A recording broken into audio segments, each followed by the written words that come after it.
400 साल तक बर्फ में दबे रहे केदारनाथ धाम के 10 रहस्य।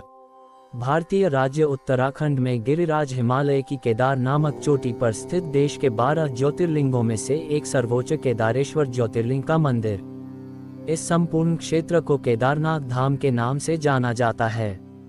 यह स्थान छोटा 4 धाम में से एक है। केदारनाथ धाम और मंदिर के संबंध में कई कथाएं जुड़ी हुई हैं। आओ जानते हैं इस संबंध में 10 रहस्यमयी जानकारी। 1. शिवलिंग उत्पत्ति का रहस्य। पुराण कथा अनुसार हिमालय के केदार श्रृंग पर भगवान विष्णु के अवतार महातपस्वी नर और नारायण ऋषि तपस्या करते थे। उनकी आराधना से प्रसन्न होकर भगवान शंकर प्रकट हुए और उनके प्रार्थनानुसार ज्योतिर्लिंग के रूप में सदा वास करने का वर प्रदान किया। यह स्थल केदारनाथ पर्वतराज हिमालय के केदार नामक श्रृंग पर अवस्थित है। केदार घाटी में 2 पहाड़ हैं, नर और नारायण पर्वत। विष्णु के 24 अवतारों में से एक नर और नारायण ऋषि की यह तपोभूमि है। दूसरी ओर बद्रीनाथ धाम है, जहां भगवान विष्णु विश्राम करते हैं। कहते हैं कि सतयुग में बद्रीनाथ धाम की स्थापना नारायण ने की थी। इसी आशय को शिव पुराण के कोटि रुद्र संहिता में भी व्यक्त किया गया है। 2. पांडव कथा। कहा जाता है जब पांडवों को स्वर्ग प्रयाण के समय शिवजी ने भैंसे के स्वरूप में दर्शन दिए थे, जो बाद में धरती में समा गए, लेकिन पुनर्तः समाने से पूर्व भीम ने उनकी पूंछ पकड़ ली थी।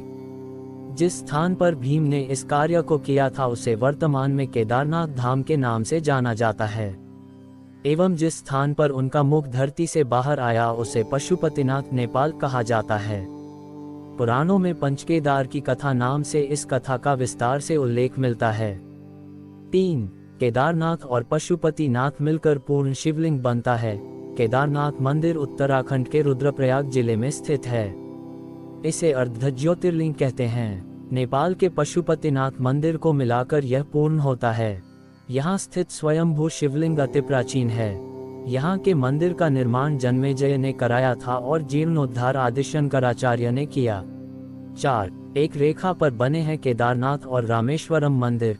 केदारनाथ मंदिर को रामेश्वरम मंदिर की सीध में बना हुआ माना जाता है। उक्त दोनों मंदिरों के बीच में कालेश्वर तेलंगाना, श्रीकालाहस्ती मंदिर आंध्रा, एकम्बरेश्वर मंदिर तमिलनाडु, अरुणाचल मंदिर तमिलनाडु, तिलई नटराज मंदिर चिदम्बरम और रामेश्वरम तमिलनाडु आता है। ये शिवलिंग पंचभूतों का प्रतिनिधित्व करते हैं। 5. 400 वर्ष तक बर्फ में दबा रहा मंदिर। वर्तमान में स्थित केदारेश्वर मंदिर के पीछे सर्वप्रथम पांडवों ने मंदिर बनवाया था, लेकिन वक्त के थपेड़ों की मार के चलते यह मंदिर लुप्त हो गया। बाद में 8वीं शताब्दी में आदि शंकराचार्य ने एक नए मंदिर का निर्माण कराया, जो 400 वर्ष तक बर्फ में दबा रहा। तब इस मंदिर का निर्माण 508 BC जन्मे और 476 BC देहत्याग गए आदि शंकराचार्य ने करवाया था। इस मंदिर के पीछे ही उनकी समाधि है। इसका गर्भगृह अपेक्षाकृत प्राचीन है, जिसे 80वीं शताब्दी के लगभग का माना जाता है। पहले 10वीं सदी में मालवा के राजा भोज द्वारा और फिर 13वीं सदी में मंदिर का जीर्णोद्धार किया गया। 400 सालों तक कैसे बर्फ में दबा रहा केदारनाथ का मंदिर, और जब बर्फ से बाहर निकला तो पुनर्तः सुरक्षित था। देहरादून के वाडिया इंस्टीट्यूट के हिमालयन जियोलॉजिकल वैज्ञानिक विजय जोशी के अनुसार 13वीं से 17वीं शताब्दी तक यानी 400 साल तक एक छोटा हिमयुग आया था, जिसमें हिमालय का एक बड़ा क्षेत्र बर्फ के अंदर दब गया था। उसमें यह मंदिर क्षेत्र भी था।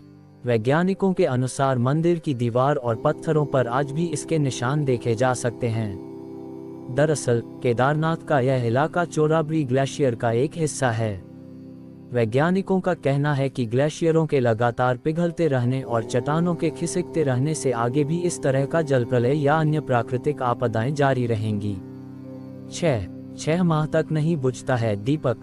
दीपावली महापर्व के दूसरे दिन के दिन शीत ऋतु में मंदिर के द्वार बंद कर दिए जाते हैं। 6 माह तक मंदिर के अंदर दीपक जलता रहता है। पुरोहित ससम्मान पट बंद कर भगवान के विग्रह एवं दंडी को 6 माह तक पहाड़ के नीचे ऊखीमठ में ले जाते हैं। 6 माह बाद मई माह में केदारनाथ के कपाट खुलते हैं, तब उत्तराखंड की यात्रा आरंभ होती है। 6 माह मंदिर और उसके आसपास कोई नहीं रहता है, लेकिन आश्चर्य की बात कि 6 माह तक दीपक भी जलता रहता और निरंतर पूजा भी होती रहती है। कपाट खुलने के बाद यह भी आश्चर्य का विषय है कि वैसी की वैसी ही साफ सफाई मिलती है जैसी कि छोड़कर गए थे। 7. लुप्त हो जाएगा केदारनाथ। पुराणों की भविष्यवाणी के अनुसार इस समूचे क्षेत्र के तीर्थ लुप्त हो जाएंगे। माना जाता है कि जिस दिन नर और नारायण पर्वत आपस में मिल जाएंगे, बद्रीनाथ का मार्ग पूरी तरह बंद हो जाएगा और भक्त बद्रीनाथ के दर्शन नहीं कर पाएंगे। पुराणों के अनुसार वर्तमान बद्रीनाथ धाम और केदारेश्वर धाम लुप्त हो जाएंगे और वर्षों बाद भविष्य में भविष्य बद्री नामक नए तीर्थ का उद्गम होगा। 8. तूफान और बाढ़ में भी रहता है सुरक्षित। 16 जून 2013 की रात प्रकृति ने कहर बरपाया था। जल प्रलय से कई बड़ी बड़ी और मजबूत इमारतें ताश के पत्तों की तरह ढहकर पानी में बह गईं, लेकिन केदारनाथ के मंदिर का कुछ नहीं बिगड़ा। आश्चर्य तो तब हुआ जब पीछे पहाड़ी से पानी के बहाव में लुढ़कती हुई विशालकाय चट्टान आई और अचानक वह मंदिर के पीछे ही रुक गई। उस चट्टान के रुकने से बाढ़ का जल 2 भागों में विभक्त हो गया और मंदिर कहीं ज्यादा सुरक्षित हो गया। इस प्रलय में लगभग 10,000 लोगों की मौत हो गई थी। 9. कैसे बना होगा यह मंदिर? अभी भी रहस्य बरकरार। यह मंदिर कटवा पत्थरों के भूरे रंग के विशाल और मजबूत शिलाखंडों को जोड़कर बनाया गया है।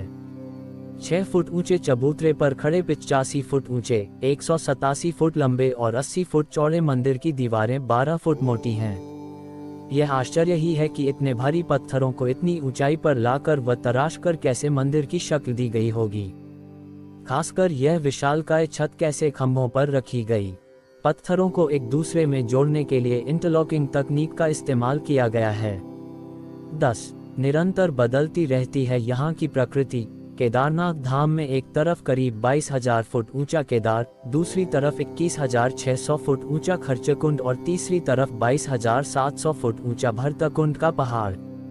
न सिर्फ 3 पहाड़ बल्कि 5 नदियों का संगम भी है यहाँ। मंदाकिनी, मधुगंगा, क्षीरगंगा, सरस्वती और स्वर्णगौरी।